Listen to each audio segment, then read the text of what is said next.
지난주에 우리는 하나님의 주권을 생각하지 않고 자신이 모든 것을 통제하며 자신이 원하는 것을 얻을 수 있다라고 생각하는 그런 교만한 상인들을 보면서 우리가 얼마나 연약한 존재임을 깨닫고 나 자신을 의지하는 것이 아니라 우리가 의지할 분은 오직 우리의 왕이신 예수 그리스도밖에 없다는 것을 보았습니다.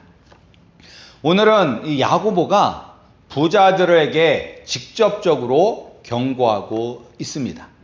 부자들아 들으라, 하나님의 심판이 속히 임한다. 세상에 부러울 것이 없는 너희 부자들아, 너희들이 울고 통곡하며 파멸할 날이 속히 온다라고 부자들에게 경고하고 있습니다. 로마 시대의 부자들은 어떤 사람들이 부자냐면 대부분은 거대한 토지를 소유한 사람들이 부자입니다. 이 당시 로마 제국의 10%만이 도시이고 나머지 그러니까 90%는 다 농사를 짓는 그런 땅입니다. 따라서 많은 땅을 소유하여 노예나 소작농들을 통해서 곡식을 생산할 수 있는 이런 지주들이 큰 부를 쌓을 수 있었습니다. 근데 이것은 유대와 그리고 갈릴리 지역도 마찬가지였었습니다. 이 유대의 귀족들이 넓은 땅을 소유한 부자들이었습니다. 야고보는 이들에게 곧 임할 하나님의 심판을 선포했고, 그리고 이 심판은 얼마 지나지 않아서 현실로 일어나게 됩니다. 유대인들이 로마 제국의 반란을 일으킴으로 기원 후 70년 예루살렘이 무너질 때 많은 땅을 가지고 있던 유대 귀족들도 사실상 말살이 됩니다. 그런데 도대체 이 부자들은 어떤 죄를 지었기에 하나님의 심판을 받게 되는 것일까요? 부자들이 지은 첫 번째 죄는 이 소작농들을 착취함으로 부정한 소득을 얻었다라고 오늘 말씀은 이야기하고 있습니다. 그것이 이제 4절에 나와 있습니다. 우리 4절 말씀을 함께 읽겠습니다. 우리 4절 말씀 시작. 보라, 너희 밭에서 추수한 품꾼에게 주지 아니한 싹이 소리 지르며 그 추수한 자의 우는 소리가 만군의 주의 귀에 들렸느니라. 우리들이 이제 부자들이 의외로 더 쪼잔하다는 것을 우리가 느낄 때가 있습니다. 부자들이 오히려 티끌모아 태산이라고 더 구두쇠인 경우가 참 많습니다. 그래서 예전에 제가 아는 동생이 이제 중국에서 이런 옛날 고 가구와 같은 것들을 갖고 와서 그것들을 이제 미국 사람들에게 판매했던 적이 있었습니다. 이제 그 당시에 이제 그게 한 15년 전 2000년대 초반이라서 그렇게 이제 그런 것들이 집에 놓는 장식품으로 많이 팔렸었나 봐요. 근데 그 친구가 이야기하길 우리가 알만한 그런 유명한 사람들이, 엄청난 부자들이 더 깎아달라고 그렇게 쪼잔하게 군다라고 하는 말을 기억합니다. 네, 그런데 우리가 이제 있다고 더 넉넉한 것은 아닙니다. 넘치도록 있으면서도 자신에게는 한없이 관대하면서도 남에게는 인색한 부자들이 많습니다. 오늘 본문에 나오는 부자들이 바로 그런 부자들입니다. 자기 땅에서 열심히 일한 소작농들에게 마땅히 지불해야 할 임금도 아까워서 주지 않는 부자들을 이야기하고 있습니다. 이 당시 소작농들은 하루 벌어서 하루 먹는 사람들입니다. 이들이 그날 일한 일당을 받지 못하면 자신만 굶주리는 것이 아니라 온 가족이 굶주리게 되는 것입니다. 그래서 신명기 24장 15절 말씀을 보면 품삯을 당일에 주고 해 진 후까지 미루지 말라. 이는 그가 가난함으로 그 품삯을 간절히 바람이라. 그가 너를 여호와께 호소하지 않게 하라. 그렇지 않으면 그것이 내게 죄가 될 것임이라 라고 말하고 있습니다. 구약의 하나님의 말씀은 임금을 주지 않는 것뿐만 아니라 늦게 주는 것도 죄다라고 이야기하고 있습니다. 그런데 그 많은 것을 소유한 부자들은 왜 제때 임금을 주지 않을 뿐만 아니라 오늘에 나오는 이 부자들이 임금을 떼먹는 거거든요. 왜 그럴까요? 아깝기 때문이죠. 아깝기 때문에. 그런데 자신의 땅에서 일하는 소작농들에게 주는 임금은 자신이 땅에서 얻는 수익에 비하면 정말로 아무것도 아니었습니다. 자신이 지출한 비용보다 훨씬 많은 이윤을 얻을 수 있음에도 불구하고 그것이 아까워서 정직하게 일하는 사람들에게 고통을 주는 것이 바로 부자들의 죄입니다. 그리고 또 그들이 어떤 죄를 지었냐면 그들이 짓는 죄는 그들의 삶의 태도, 삶의 방식입니다. 즉 사치와 방종입니다. 우리 5절 말씀을 함께 읽겠습니다. 우리 5절 말씀 시작. 너희가 땅에서 사치하고 방종하여 사륙여 날에 너희 마음을 살찌게 하였도다. 부자들은 자신들에게는 한없이 관대하다고 제가 앞에서 이야기하였습니다. 그러니까 자신에게는 관대하기 때문에 자신을 위해서는 아낌없이 씁니다. 자신을 위해 일하는 사람들에게는 정당한 대가를 지불하지 않아서 그들은 그들이 괴로워하는 것에는 전혀 관심이 없습니다. 그저 자신만을 위해 살아갑니다. 이런 부자들의 모습을 우리는 너무나 자주 매스컴을 통해서 그런 이야기를 들을 수 있습니다. 큰 죄를 저질러도 엄청난 돈을 사용해서 호화 변호인단을 꾸려 빠져나오는 모습을 듣습니다. 그리고 이런 얘기도 들었어요. 실제적으로 제가 이제 마이애미에 있었을 때 거기에 이제 재벌 총수 가족이 마이애미 지부에 왔었다고 합니다. 그런데 그 사람들은 그것을 옆에서 이제 옆에서 이제 섬겼던 직원이었었던 분이 이야기하기를 그분들은 그 재벌 총수 가족은 자기들이 전혀 다른 세상에 사는 사람으로 스스로 생각하고 그 아래에 있는 직원들은 인간 취급을 하지 않는다는 것을 직접 보고 경험했다라고 합니다. 그런데 그들이 같은 사람인데 사람을 그렇게 무시하고 자기 아래로 업신 여길 수 있는 것은 그들이 부자이기 때문이죠. 부자. 그것도 엄청난 부자. 근데 이것이 바로 죄라는 것입니다. 부자들이 이런 죄를 지을 수 있는 이유는 그들을 움직이는 원동력이 세상 정욕이기 때문입니다. 그리고 그들 마음속에 이기적인 욕망과 야망이 가득 차 있기 때문입니다. 그렇기 때문에 모든 악한 일이 나오는 것입니다. 내가 부자이기 때문에 나는 무엇이든지 할 수 있다라고 생각합니다. 그리고 부자들은 더 큰 부자가 되기 위해서 자신의 영혼까지도 팔 수 있다라고 생각을 합니다. 그리고 자신의 욕심을 채우는데 걸림돌이 되는 것은 사람이든 무엇이든지 가리지 않고 제거하는데 주저하지 않습니다. 이것이 바로 죄의 무서움입니다. 근데 이 죄의 시작이 어디서부터 되느냐? 그것은 하나님을 나의 왕으로 인정하지 아니하고 내가 내 인생의 왕이다 라고 생각하는 그 마음으로부터 시작되는 것입니다. 내가 내 인생의 왕이기 때문에 내가 내 인생을 내 마음대로 내가 원하는 대로 이끌어갈 수 있다라고 생각을 합니다. 그래서 내가 왕이기 때문에 내 아래에 있는 사람들에게는 내가 어떻게 해도 상관이 없는 거예요. 왜? 나는 왕이고 저 사람들은 내 노예라고 생각하기 때문입니다. 그런데 이것이 세상적으로는 문제가 되지 않을 수도 있습니다. 그런 마음을 갖고 있어도 속으로만 갖고 있으면 문제가 되지 않아요. 그리고 속으로만 갖고 있는 것이 아니라 그런 생각을 행동으로 옮겨도 이 땅에서는 정말로 큰 부자가 되면 덮을 수 있습니다. 그러나 세상에서는 문제가 되지 않는다 해도 하나님의 심판을 피할 수는 없습니다.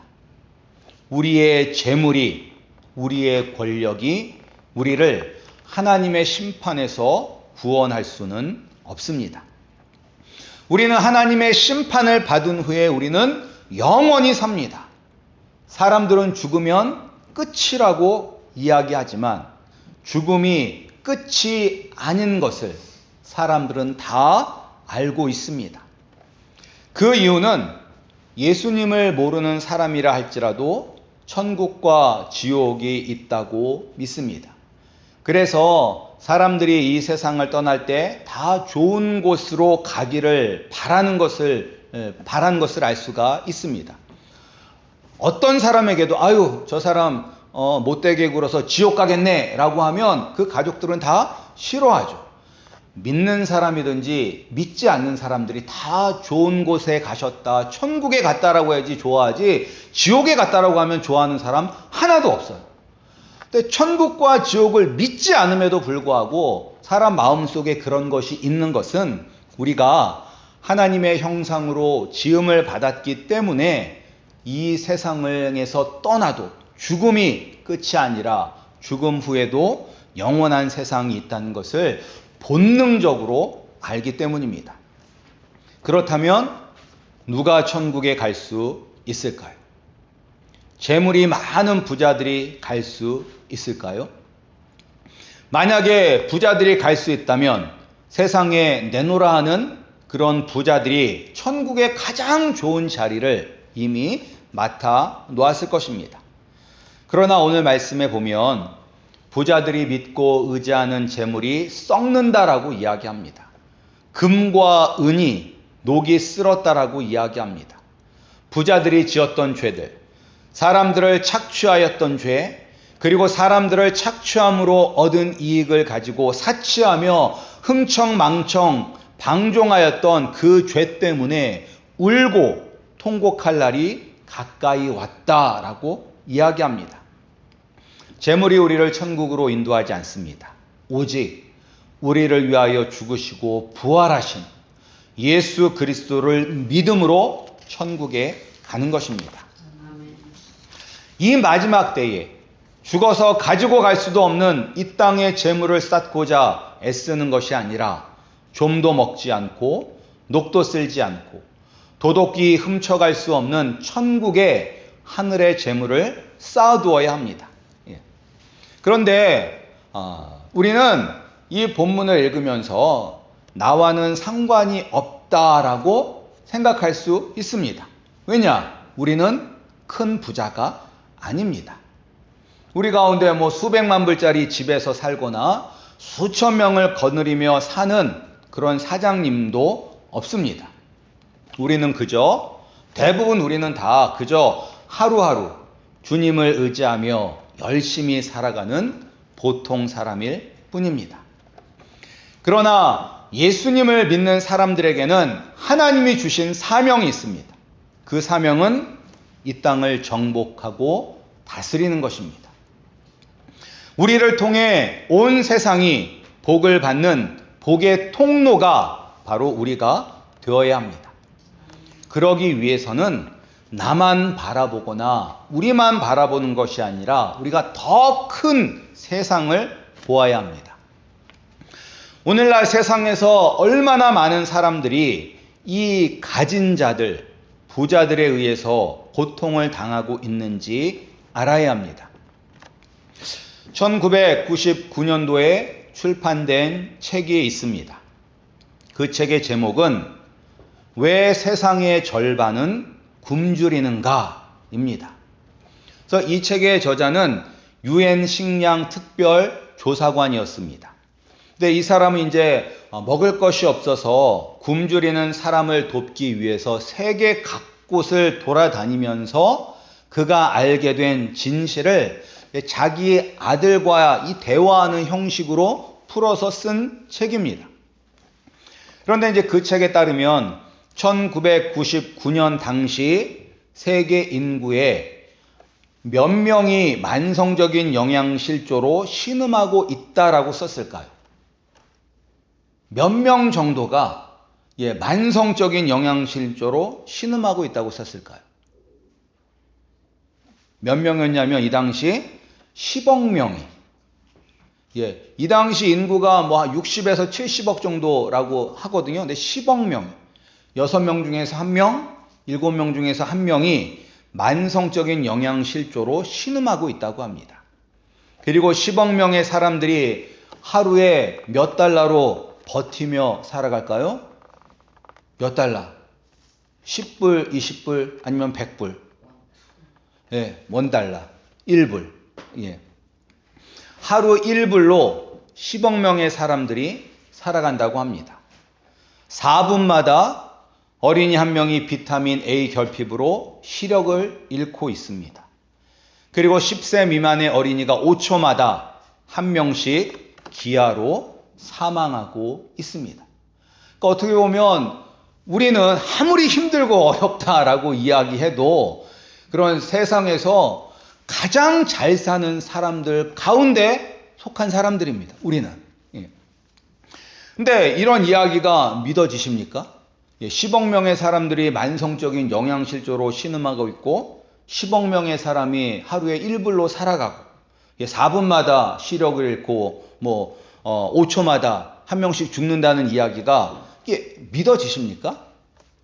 그런데 이제 우리가 선교를 가면 조금 체험할 수 있어요.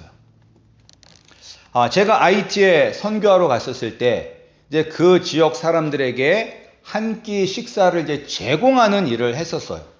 그런데 한 끼 식사를 제공한다고 해서 우리가 한국에서 사람들 손님들 불러서 차리는 것처럼 그렇게 진수성찬으로 차리는 것이 아니라 그냥 밥 그리고 닭다리 하나, 그게 전부였어요. 밥, 닭다리 하나.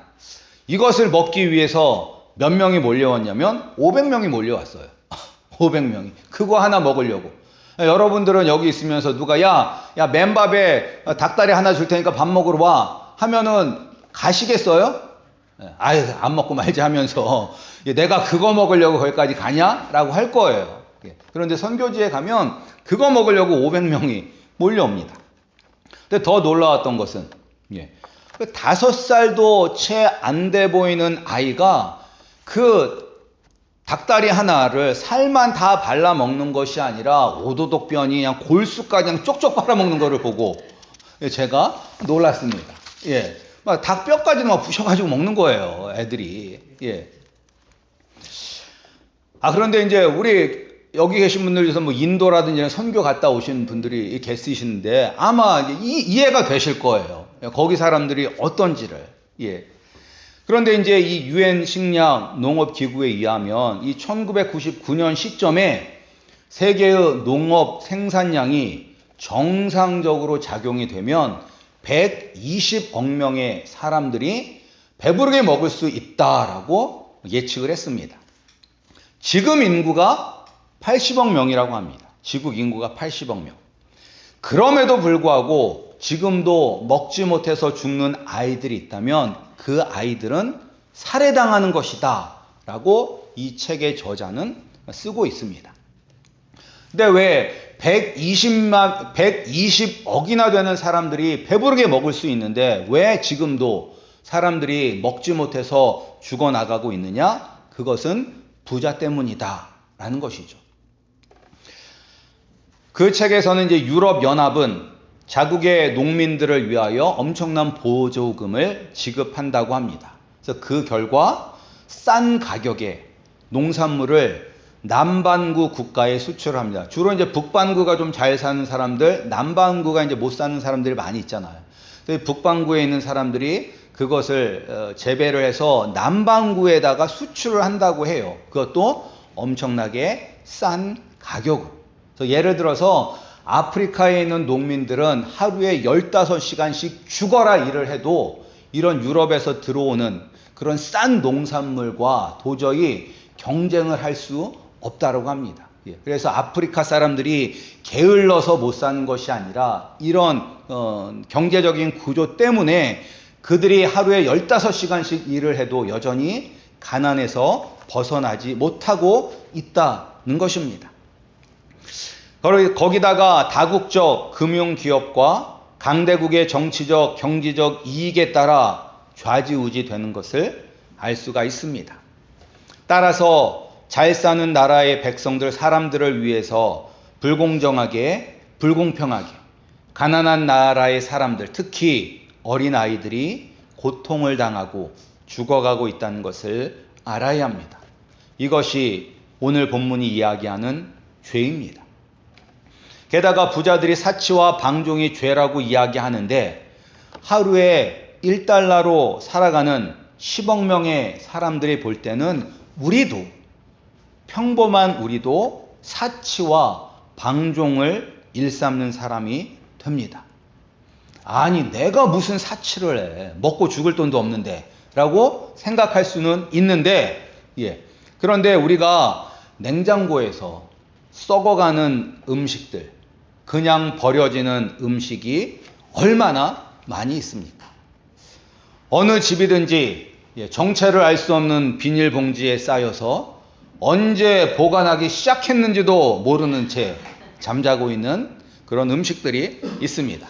한번 이제 냉장고 정리를 하면 이런 게 여기 있었네 하면서 본인도 깜짝 놀라는 그런 경우가 있죠. 그리고 그 음식물들은 쓰레기통으로 직행합니다. 그런데 이제 이런 음식물 쓰레기가 이 선진국일수록 심각할까요? 후진국일수록 심각할까요? 선진국일수록 심각합니다. 미국의 경우 8년 동안 매일 1인당 420g의 음식을 버려왔다라고 합니다. 매일. 채소, 유제품, 육류, 곡물류 할 것 없이 많이 버려진다는 거예요. 여기서 우리도 자유로울 수는 없는 것입니다. 먹지 못해서 굶주리는 인구가 10억 명이 넘는데 그들이 볼 때 우리는 충분히 먹을 수 있는 음식을 버리는 사치와 방종을 일삼는 사람이 되는 것입니다. 따라서 우리도 이런 문제를 놓고 기도해야 합니다. 먼저는 나는 이런 배고픔의 상황에 놓이지 않아서 하나님 감사합니다 라고 기도는 할 수 있겠는데 그것은 거기서 그치면 참 이기적인 사람이 되는 거죠. 나는 괜찮으니까 괜찮다 거기에 만족하고 감사하면 이기적인 사람이 되는 거고 거기에 만족하고 그치는 것이 아니라 이 땅에서 힘들고 어렵게 사는 사람들을 위해서 기도해야 됩니다. 하나님의 공의가 이 온 세상에 임하도록 기도하고 내가 할 수 있는 일들, 음식물 아끼는 것 등등 우리가 할 수 있는 일을 해야 합니다. 제가 미국에 처음 왔었을 때 놀랐던 것은 일회용을 엄청나게 사용한다는 것입니다. 일회용을. 저도 이제 한국에 있었을 때는 지금처럼 음식물을 분리수거하는 것까지는 안 했지만 이제 쓰레기 분리수거는 했습니다. 그래서 병이면 병대로, 금속이면 금속대로, 종이면 종이대로 분리해가지고 아침에 야 분리수거 좀 해가지고 와라 하면 나가서 이렇게 분리수거를 했던 기억이 있습니다. 근데 이제 미국에 오니까 분리수거할 필요 없이 그냥 다 버려요. 다 버려. 쓰레기 걱정하지 않고 일회용 다 쓰고 다 버립니다. 먹다 남은 음식도 아낌없이 버립니다. 근데 처음에는 야 이거 너무 낭비 아니야? 라고 생각을 했는데 시간이 지나다 보니까 야 편하다. 한국 가서 못 살겠구나. 라는 그런 생각이 들게 됩니다. 따라서 우리가 할 수 있는 한도에서 사치하지 말고 우리의 가까운 이웃을 위해 그리고 더 우리의 시각을 넓혀서 눈에 보이지는 않지만 세계 곳곳에서 고통받는 사람들을 위하여 기도하는 우리 성도님들이 되시기를 소원합니다. 재물을 의지하는 어리석은 부자, 내가 부자이기 때문에 하고 싶은 것 마음대로 할 수 있다 하여 사치하고 방종하는 인생이 되어 하나님께 심판당하는 그런 인생이 아니라 하나님을 의지하고 세상에서 소외당하는 힘들고 어려운 사람들을 위하여 기도하고 도와서 세상을 주님의 말씀으로 정복하고 다스리는 그런 영적인 부자들이 바로 우리 성도님들이 되시기를 주님의 이름으로 축복합니다.